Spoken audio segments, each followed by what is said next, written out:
The Yellowstone Secret.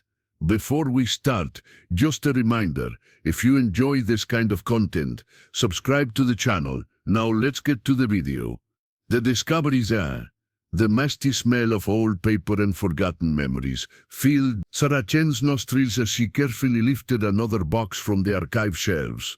The Smithsonian's basement storage facility held countless treasures, but today she was searching for something specific: early photographic documentation of America's national parks for her upcoming exhibition on conservation history. Her fingers traced the faded labels until she found what she was looking for.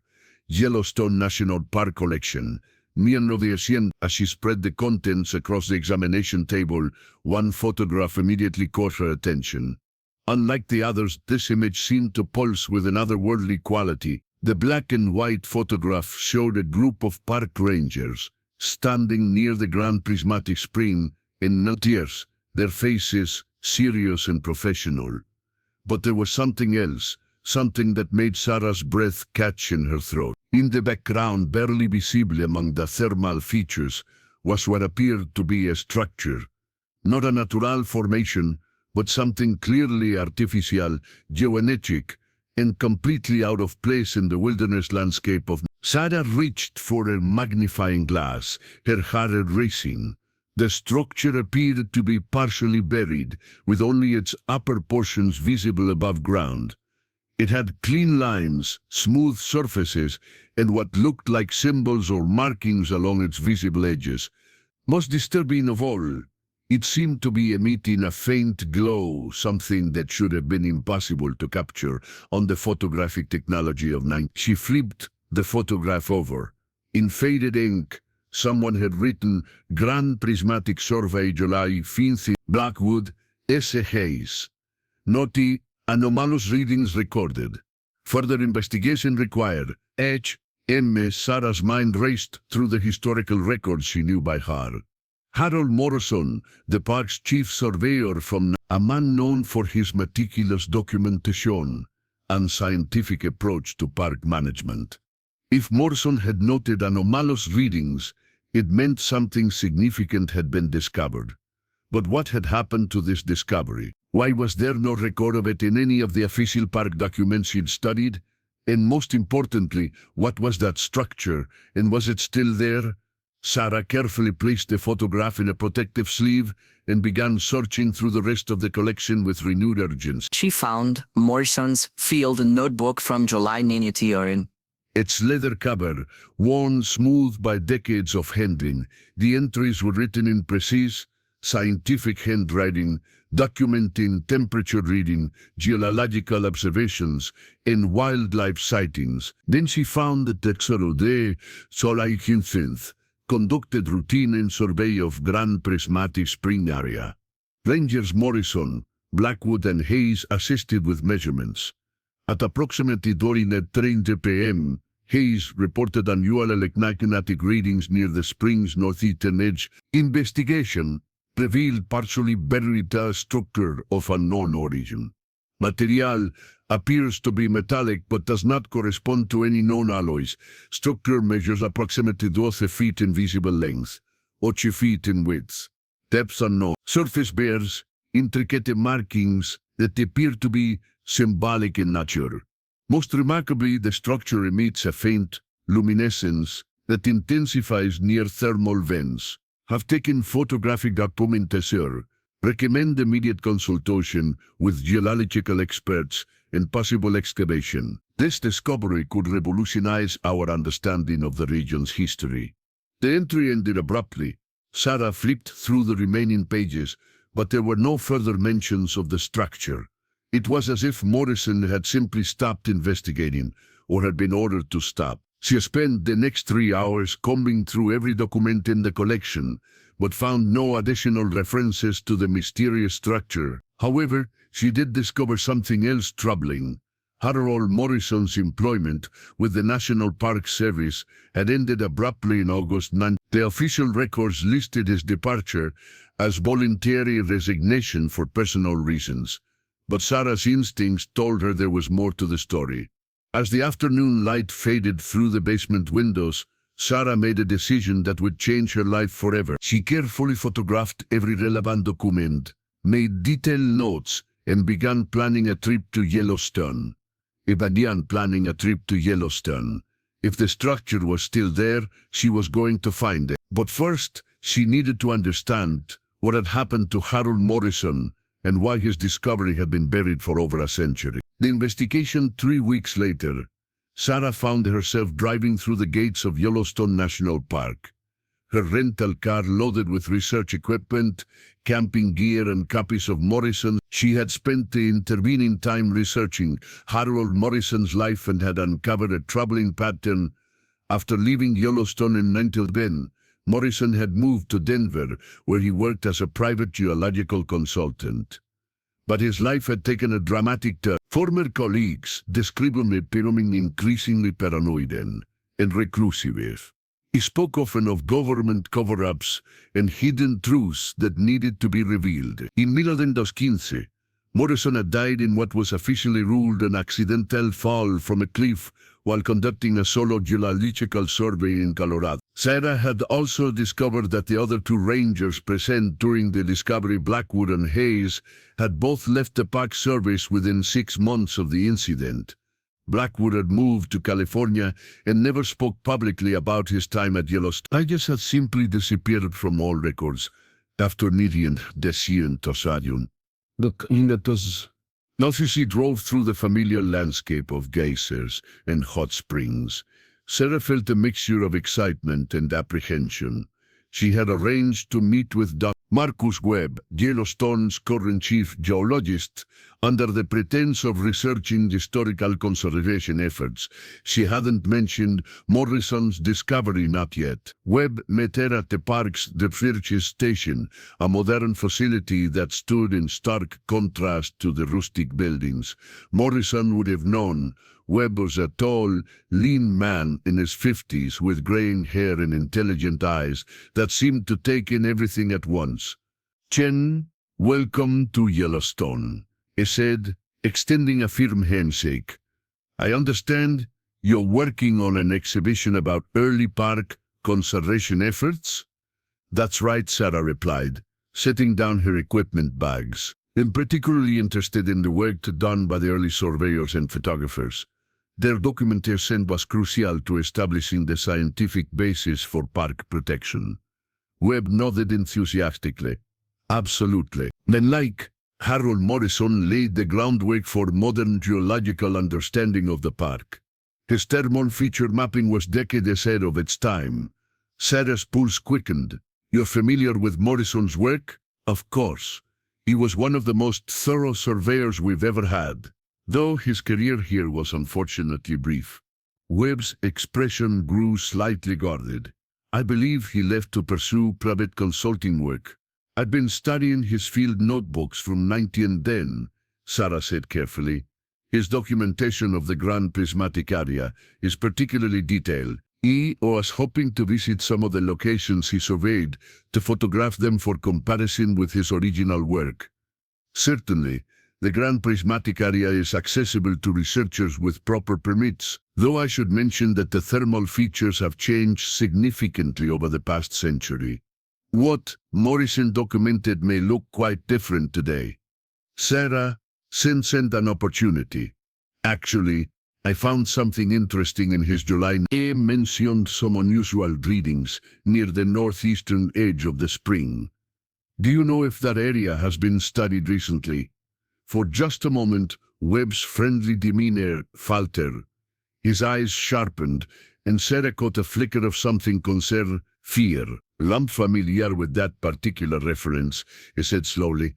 "The northeastern edge of Grand Prismatic is largely inaccessible due to thermal activity in unstable ground. We generally discourage researchers from venturing into that area, but surely with modern equipment and safety protocols." Dr. Chen, Webb interrupted, his tone becoming more formal.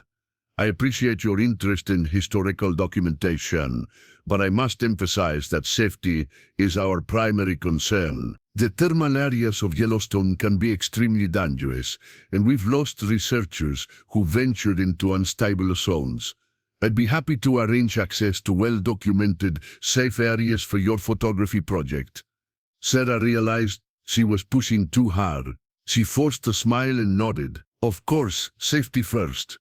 Perhaps you could recommend some areas that would be good for historical comparison photography. Webb's demeanor relaxed slightly. Absolutely.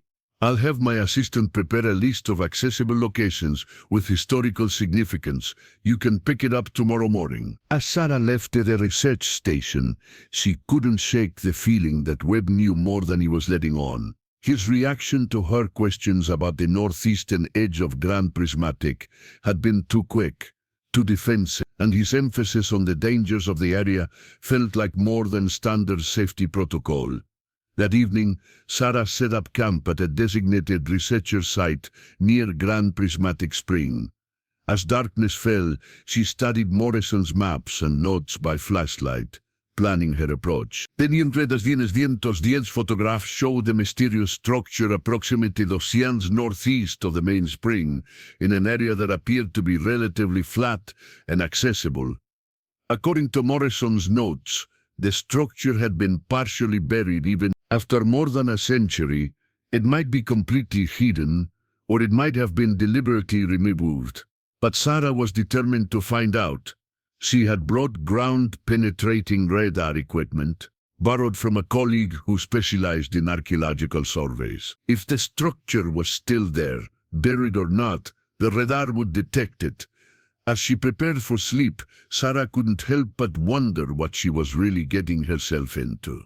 Morrison's discovery had apparently been significant enough to end careers and possibly cost lives. What kind of structure could have that kind of impact, and who had the power to cover it up for over a century? Tomorrow, she would begin to find out. And look, the most striking part is still to come. But if this has made sense to you so far, like the video and send it to someone who needs to hear this. The searcher Sarah woke before dawn, her breath visible in the crisp mountain air. The thermal features of Yellowstone created an otherworldly landscape in the pre-dawn darkness, with steam rising like ghostly fingers against the star-filled sky. She had deliberately chosen to begin her search early, hoping to avoid both park visitors and potentially watchful park officials. After a quick breakfast, she loaded her backpack with the ground-penetrating radar unit, GPS device, camera equipment, and Morrison's maps. The northeastern area of Grand Prismatic Spring was accessible via an unofficial trail that wound through a grove of lodgepole pines before opening onto the thermal plain. As she hiked, Sarah reflected on the research she had conducted the previous evening, using satellite imagery and geological surveys. She had identified several locations that matched Morrison's.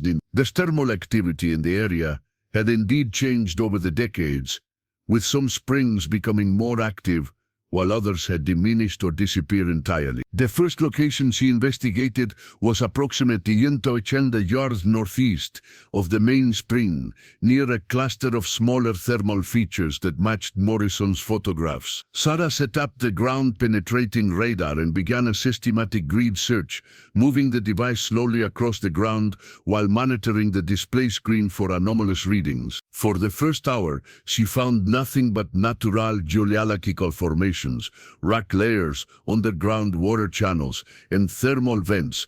But as she moved closer to a small inactive hot spring, the radar began detecting something unusual. 20 feet below the surface, the device registered a large hemorrhagic object with clearly artificial characteristics. The radar signature showed smooth, regular surfaces and right angles that nature rarely produced. Sarah's heart raced as she marked the location with GPS coordinates and began expanding her search pattern. The buried structure was massive, much larger than Morrison's notes had indicated. The radar revealed an object approximately 40 feet long by 20 feet wide and at least 50. It appeared to be a single, solid construction rather than a collection of separate objects. But most intriguingly, the radar was detecting unusual electromagnetic properties. The structure seemed to be generating its own electromagnetic field, something that should have been impossible for any known material buried for over a century. Sarah was so absorbed in her work that she didn't notice the approaching footsteps until a voice called out behind her. "Dr. Chen, what are you doing out here?" She spun around to find Dr. Webb standing 30 feet away, accompanied by 2 park rangers. His expression was stern, and the rangers had their hands resting on their radio equipment. "Dr. Webb," Sarah said, trying to keep her voice steady, "he was conducting the historical comparison photography we discussed yesterday." Webb's eyes moved to the ground-penetrating radar unit. "That's interesting equipment for photography work." Sarah realized there was no point in lying. He found some references in Morrison's notes that suggested geological anomalies in this area. "I thought it might be worth investigating. Dr. Chen, I specifically told you yesterday that this area was off-limits due to safety concerns." Webb's voice carried an edge of authority that hadn't been present during their previous conversation. "I'm going to have to ask you to pack up your equipment and return to the designated research areas. But I found something," Sarah protested. "There's a large artificial structure buried here. This could be an important archaeological discovery." Webb exchanged a quick glance with one of the rangers. "Dr. Chen, you're operating under a research permit that specifically limits your activities to approved areas. Continuing to work in this location would violate the terms of that permit." Sarah felt a surge of frustration. "Are you telling me that the National Park Service isn't interested in a potentially significant archaeological find? In telling you that this area has been thoroughly surveyed by qualified personnel and there are no archaeological sites of significance here?" Webb's tone was final. "Now I need you to pack up and move to an approved location, or I'll have to revoke your research permit entirely." Faced with the choice between compliance and losing access to the park entirely, Sarah reluctantly began packing her equipment. But as she worked, she memorized the GPS coordinates and made mental notes about the radar readings. This wasn't over. It was just beginning. As the park officials escorted her back toward the main trail, Sarah noticed something that made her blood run cold.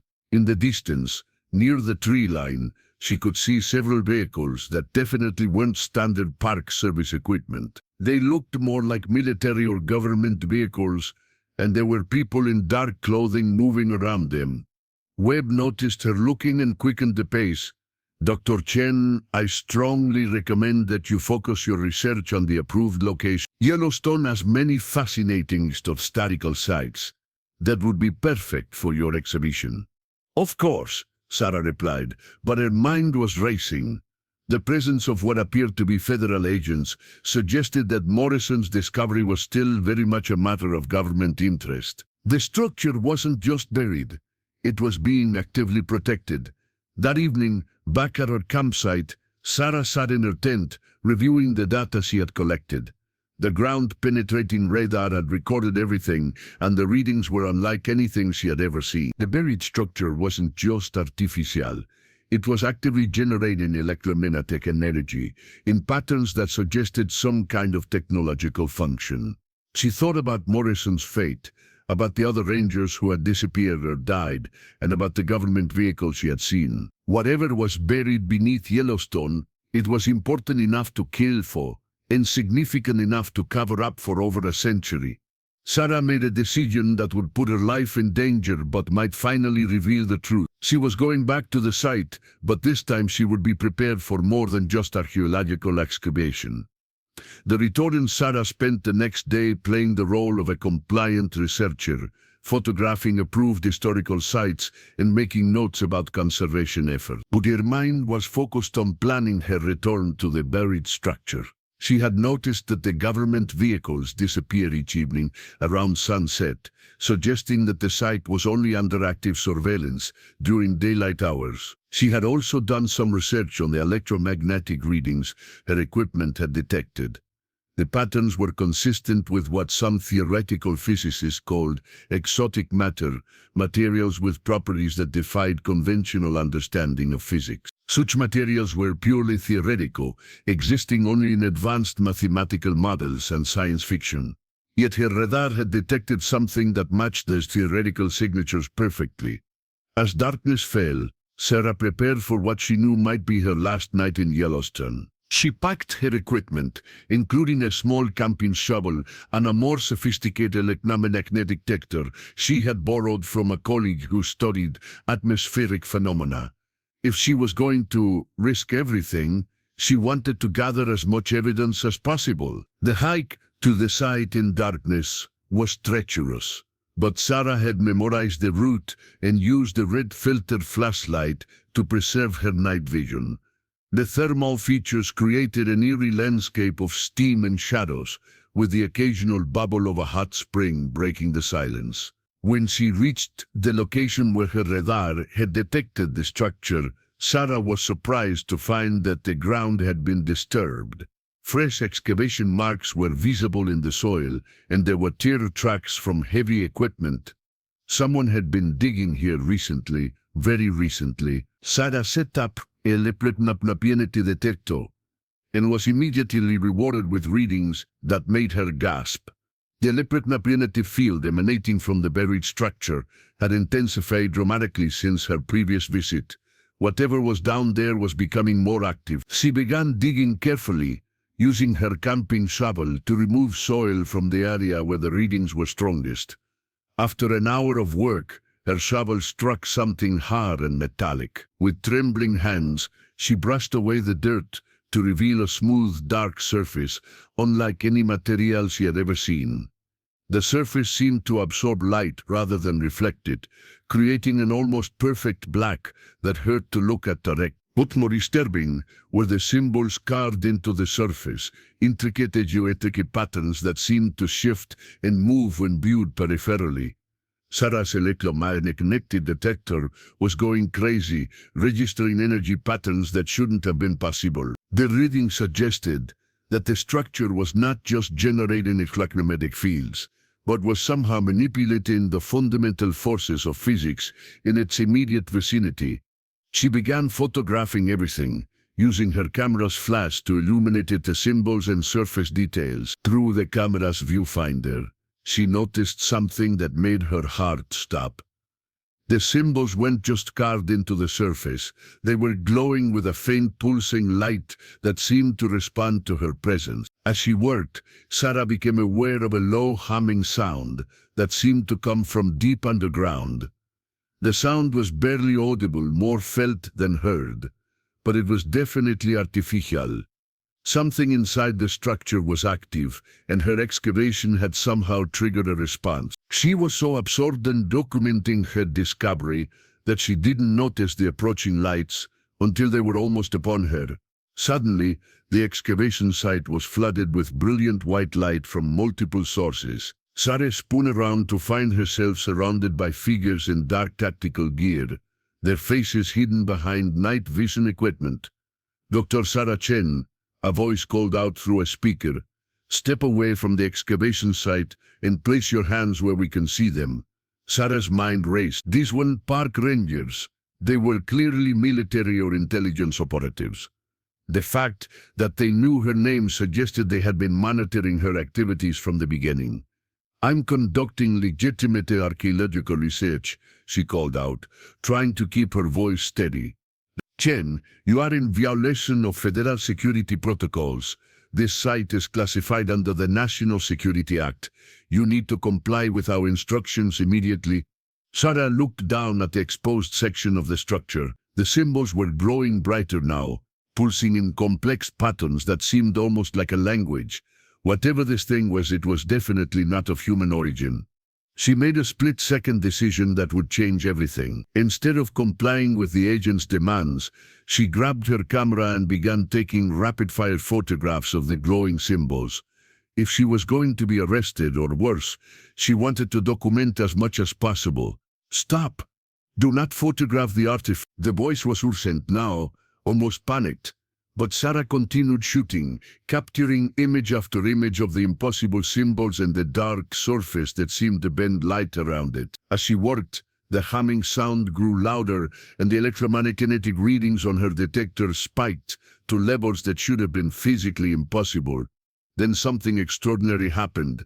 The symbol suddenly flared with brilliant light, and Sarah felt a wave of energy wash over her. For just a moment, she could see the structure in its entirety, not just the small section she had uncovered, but the massive complex that extended deep underground. It was an impossibly advanced vessel that had been buried beneath Yellowstone for far longer than human civilization had existed. And it was waking up. The agents were shouting now, their voices filled with alarm.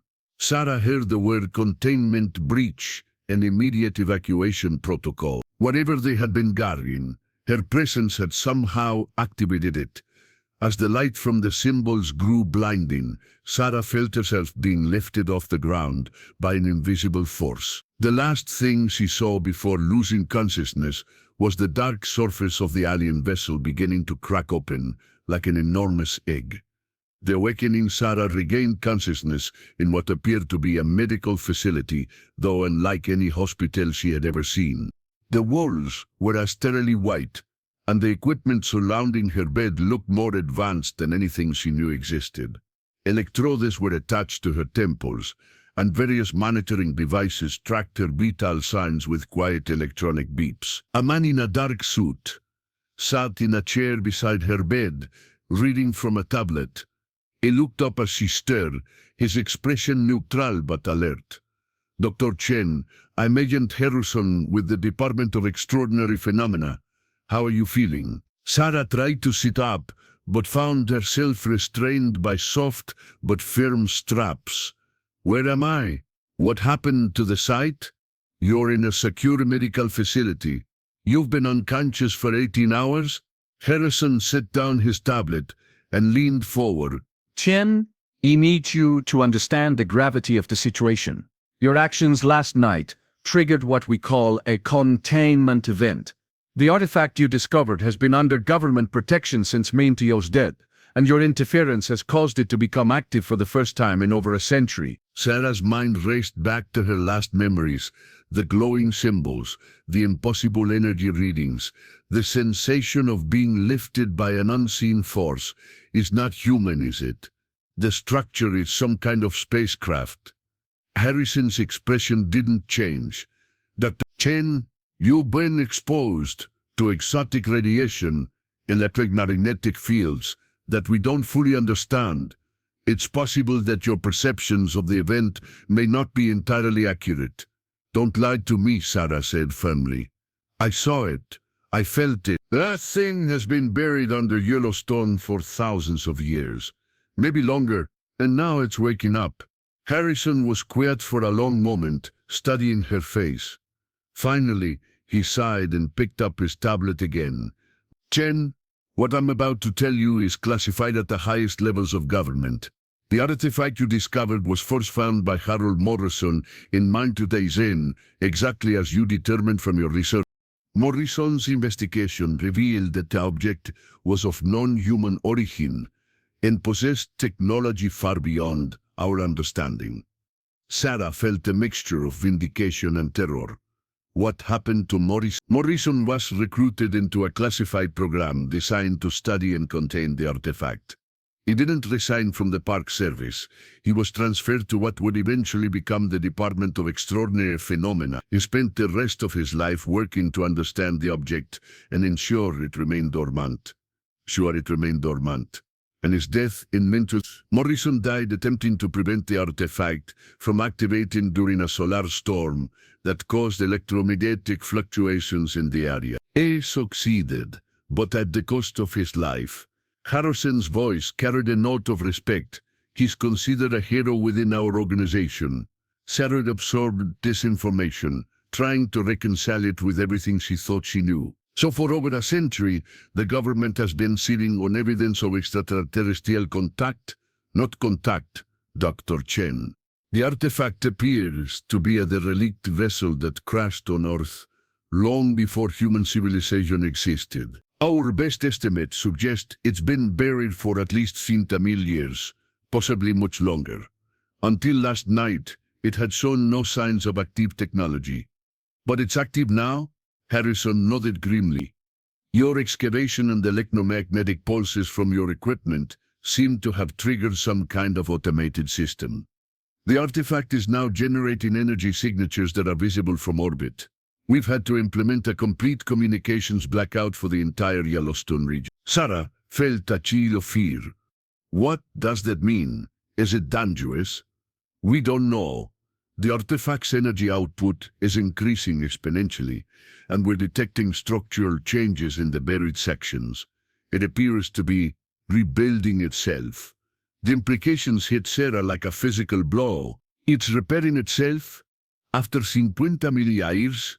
The technology involved is beyond our comprehension.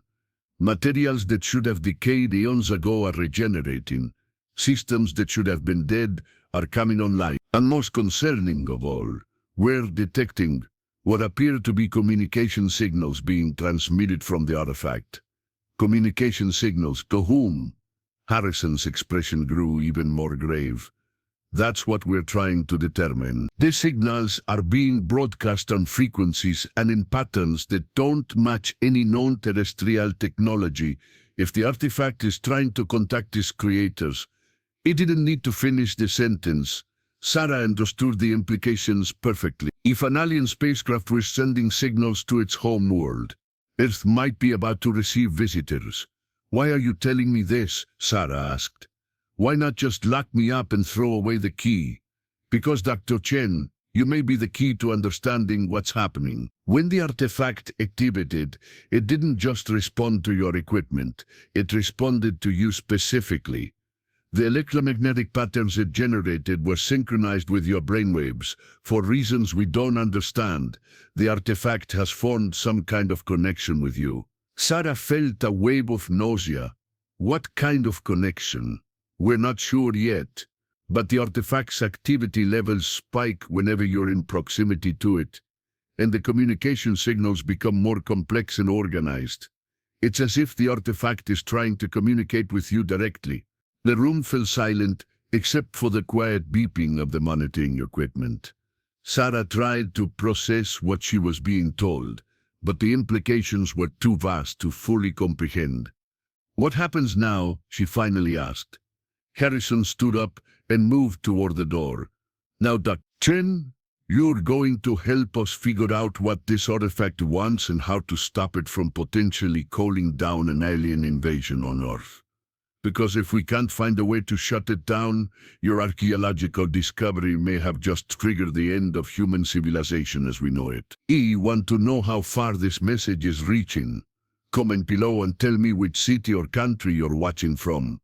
The connection 3 days later, Sarah found herself standing in the most advanced underground facility she had ever imagined. Located deep beneath Yellowstone, the Department of Extraordinary Phenomena's research complex was a marvel of engineering and technology. Massive blasters, electromagnetic shielding, and what appeared to be experimental defensive systems protected the facility from both external threats and whatever might emerge from the artifact itself. Agent Harrison led her through corridors filled with scientists, military personnel, and equipment that looked like it belonged in a science fiction movie.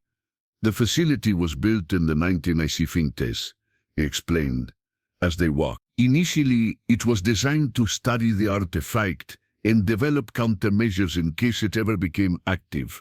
We never expected to actually need those countermeasures. They passed through several security checkpoints before arriving at an observation deck that overlooked the main research chamber. Sarah gasped at what she saw below. The alien vessel had transformed dramatically since her last glimpse of it. What had been a partially buried, dark structure was now a gleaming, crystalline ship that seemed to pulse with internal light. The vessel was enormous, easily 200 feet long and 10 feet wide, and its surface was covered with the same flowing symbols she had photographed, now glowing with brilliant, ever-changing patterns. It completed its reconstruction 12 hours ago, Harrison said, watching her reaction. The entire process was captured on video, and our material scientists are baffled. The ship appears to have rebuilt itself using raw materials extracted from the surrounding rock and soil, somehow transmuting basic elements into whatever exotic materials it's composed of. Sarah stared at the impossible sight.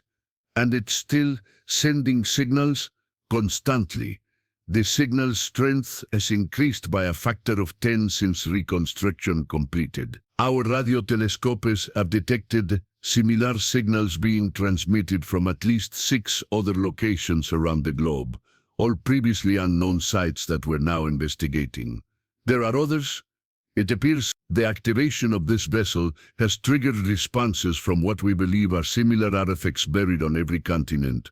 Dr. Chen, we may be looking at evidence of a global alien presence that predates human civilization by tens of thousands of years. A woman in a lab coat approached the observing deck.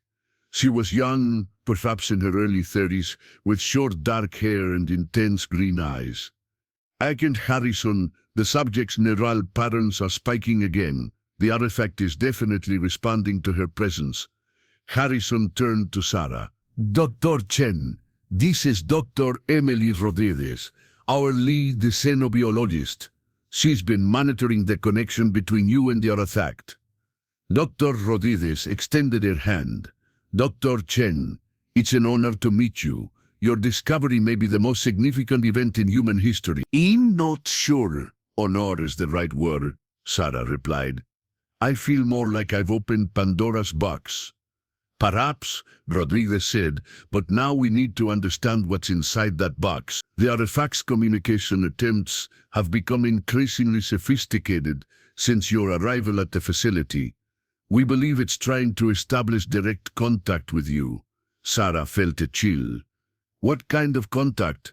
We're not entirely sure. The electromagnetic patterns the artifact generates are remarkably similar to human brainwave patterns, specifically yours. It's as if the artifact has learned to speak your neural language. Harrison gestured toward a bank of monitoring equipment. We'd like you to try to communicate with it directly. We've set up a shielded interface chamber where you can approach the artifact safely while we monitor all interactions. Sarah looked on at the glowing vessel, its symbols pulsing in hypnotic patterns. The idea of deliberately making contact with an alien intelligence was terrifying, but she realized she might be humanity's only chance of understanding what was happening. What if it's hostile? What if making contact triggers something worse? Dr. Chen, Rodriguez said gently, the artifact is already active and transmitting. If its intentions were immediately hostile, we would likely know by now. But we need to understand what it wants before those signals reach their intended destination. Sarah took a deep breath. How long do we have? Harrison's expression was grim. Based on the signal's strength and our analysis of the transmission patterns, we estimate that if the signals are traveling to another star system, they could take anywhere from a few years to several decades to reach their destination. But if there are alien vessels already in our solar system, hours, Rodriguez finished, we could have hours. The weight of the situation settled on Sarah's shoulders. The fate of humanity might depend on her ability to communicate with an intelligence so alien that its very existence challenged everything humans thought they knew about the universe. All right, she said finally. Let's make contact. As they prepared to descend to the interface chamber, Sarah couldn't shake the feeling that she was about to cross a threshold from which there would be no return.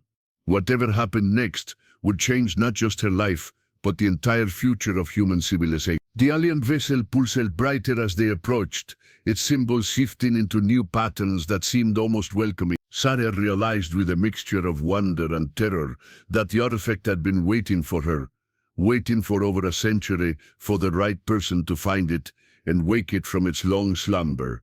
Now she was about to discover why. First contact at the interface chamber was a marvel of engineering designed to protect both the researchers and the alien artifact.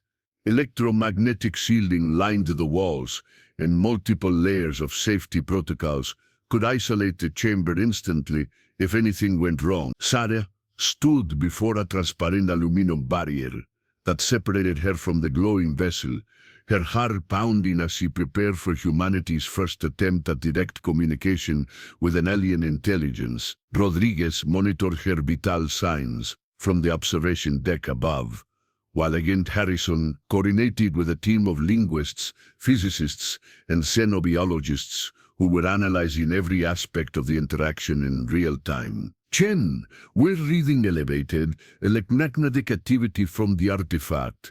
Rodriguez's voice came through the intercom. It definitely knows you're here. Sarah approached the barrier, and immediately the vessel's symbols began shifting into new patterns. The light emanating from the ship intensified, and she could feel a strange tingling sensation, as if the air itself was charged with energy. I'm going to try speaking to it, Sarah said, feeling somewhat foolish but knowing they had to start somewhere. Hello, she said aloud, her voice echoing in the chamber. My name is Sarah Chen. I'm a human being from the planet Earth. Can you understand me? The response was immediate and overwhelming. The vessel's entire surface erupted in cascading patterns of light, and Sarah felt a sudden pressure in her head, as if something was trying to push into her mind. Neural activity spiking, Rodriguez called out. Dr. Chen, are you all right? Sarah pressed her hands to her temples as images began flooding her consciousness.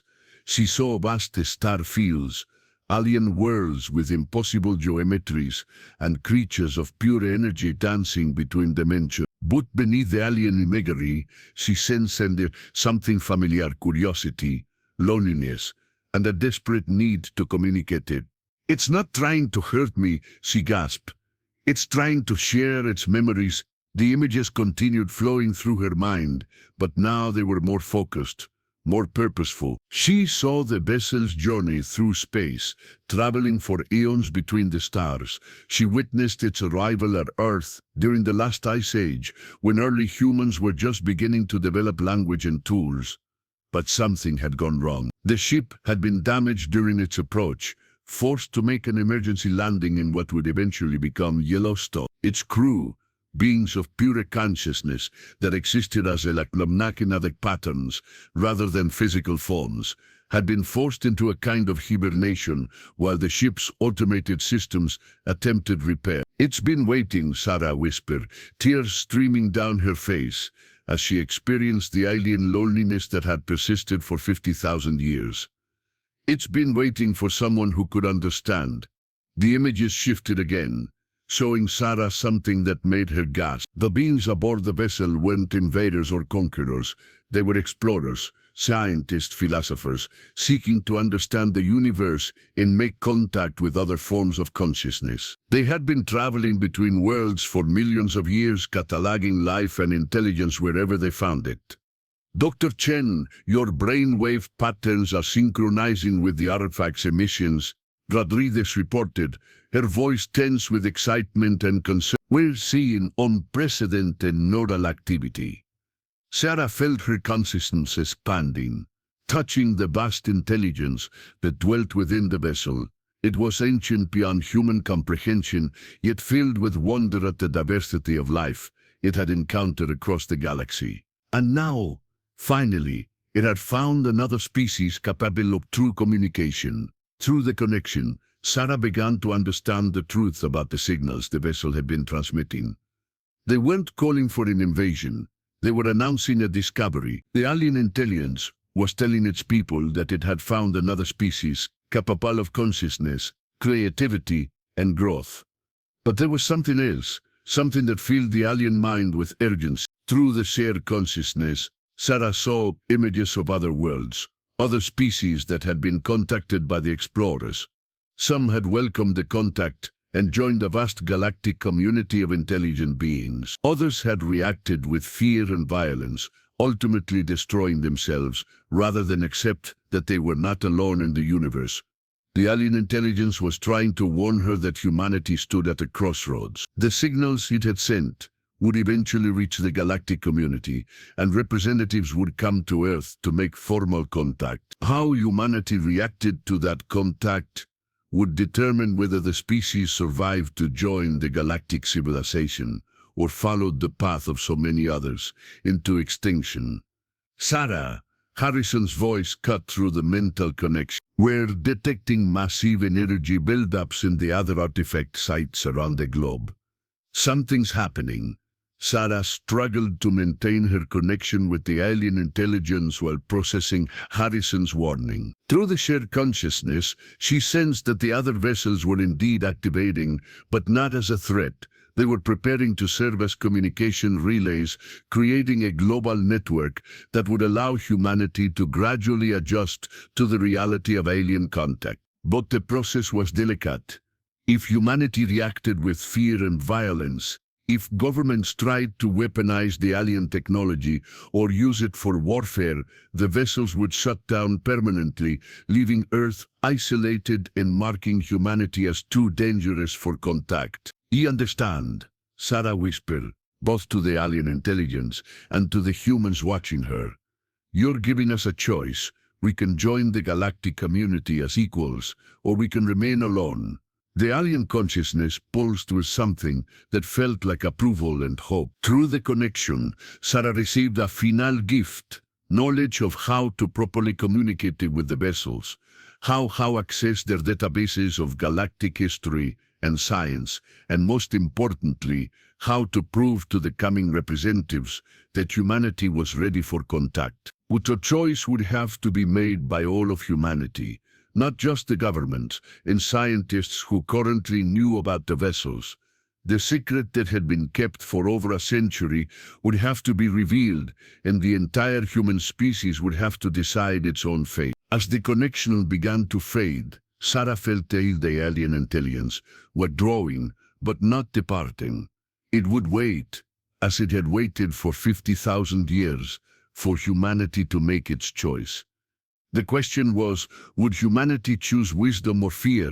The choice 6 months after first contact, Sarah stood before the United Nations General Assembly, preparing to address representatives from every nation on Earth. The revelation of the alien vessels had sent shockwaves through human civilization, triggering everything from religious revivals to mass panic, from calls for immediate military action to demands for complete transparency. The past months had been a whirlwind of scientific discovery, political maneuvering, and social upheaval. The Department of Extraordinary Phenomena had been forced to reveal not only the existence of the Yellowstone vessel, but also the 6 other sites around the globe where similar ships had been discovered. Each vessel contained the same peaceful intelligence, the same vast databases of galactic knowledge, and the same patient willingness to wait for humanity's decision. Rodriguez had led teams of scientists in establishing communication protocols, with all 7 vessels gradually learning to access their stored information about thousands of alien civilizations. The knowledge contained within the ships could revolutionize human understanding of physics, medicine, energy production, and space travel. But it came with a price. Humanity would have to prove it was mature enough to handle such power responsibly. Agent Harrison, now serving as the director of the newly public Department of Extraordinary Phenomena, had worked tirelessly to coordinate international cooperation in studying the vessels, but not everyone was convinced that cooperation was the right approach. Several nations had attempted to claim the vessels within their borders as national resources, leading to tense standoffs and the threat of armed conflict. Religious leaders debated whether the aliens were divine messengers, demons, or simply another test of human faith. Scientists argued about the implications of the alien technology, while politicians worried about the economic and social disruptions that full disclosure might cause. Through it all, Sarah had served as humanity's primary liaison with the alien intelligences. The connection she had established with the Yellowstone vessel had grown stronger over time, allowing her to serve as a translator and mediator between 2 vastly different forms of consciousness. Now, as she looked out at the assembled representatives of humanity, Sarah knew that the moment of decision had arrived. Long-range telescopes had detected the approach of what appeared to be an alien delegation, massive ships traveling at near light speed toward Earth. The galactic community had received the signals from the buried vessels and was sending representatives to make formal contact Humanity had perhaps 6 months to decide how it would greet these visitors. Honored delegates, Sarah began, her voice carrying clearly through the assembly hall. 6 months ago, I was an archaeologist studying the history of our national parks. Today, I stand before you as humanity's ambassador to a galactic civilization that has existed for millions of years. She paused, letting the magnitude of that statement sink in. The beings we have made contact with are not conquerors or invaders. They are explorers, scientists, and philosophers who have spent eons cataloging the development of consciousness throughout the galaxy. They have watched thousands of species reach the point where we now stand, the threshold between planetary and galactic civilization. Sarah activated a holographic display that showed images transmitted by the alien vessels, beautiful worlds where multiple species lived in harmony, vast space habitats that housed billions of beings, and technologies that seemed like magic to human eyes. This is what awaits us if we choose to join the galactic community, she continued. Access to knowledge that could solve our energy crisis, cure diseases, and allow us to explore the stars.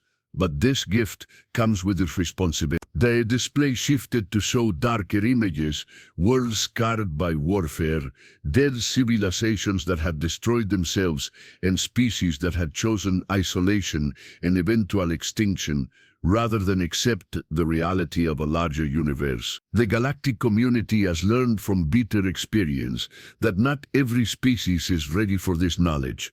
Those who seek to use it for conquest, who cannot overcome their tribal instincts and work together for the common good, inevitably destroy themselves. Sarah looked at the representatives from the nations that had been most aggressive in trying to claim the alien vessels. The approaching delegation is not coming to conquer us. They are coming to evaluate us, to determine whether humanity is ready to join the galactic community or whether we need more time to mature as a species. The assembly hall erupted in murmurs and heated discussions. Sarah waited for quiet before continuing. The test is simple but profound. Can we, as a species, put aside our differences long enough to speak with one voice? Can we share the alien knowledge freely among all nations and peoples? Can we prove that we are ready to think beyond our own planet and consider our place in a larger universe? She paused again, knowing that her next words would be the most important she had ever spoken. The alien intelligences have given me a message to share with all of humanity. They will not force contact upon us. If we choose to remain isolated, if we cannot overcome our divisions and work together, they will respect that choice. The vessels will shut down, the approaching delegation will turn away, and humanity will be left alone to develop at its own pace. Sarah's voice grew stronger, more passionate. But if we choose to join the galactic community, if we can prove that we are ready for this responsibility, then the universe itself opens before us. We become part of something larger than ourselves, part of a civilization that spans the galaxy and reaches toward the stars. The hall fell silent as the weight of the choice settled on the assembled delegates. Sarah knew that the decision would not be made here, in this room, but in the hearts and minds of billions of people around the world. The alien vessels had made it clear that the choice had to be unanimous, not just among governments, but among the people themselves. The delegation will arrive in 6 months, Sarah concluded. We have that long to decide who we are as a species and what kind of future we want for our children. The choice is ours, and ours alone. As Sarah left the podium, she felt the weight of the alien consciousness touching her mind one final time. Through the connection, she sensed approval and hope, but also patience. The galactic community had waited millions of years for humanity to reach this point. They could wait a little longer for humanity to make the right choice. The question that remained was whether humanity would choose the stars or choose to remain forever alone in the dark. 3 months later, as Sarah watched the first confirmed images of the approaching alien delegation on the screens at the Yellowstone facility, she allowed herself a small smile. The global referendum had been closer than anyone had hoped, but the result was clear. Humanity had chosen to reach for the stars. The real adventure was just beginning.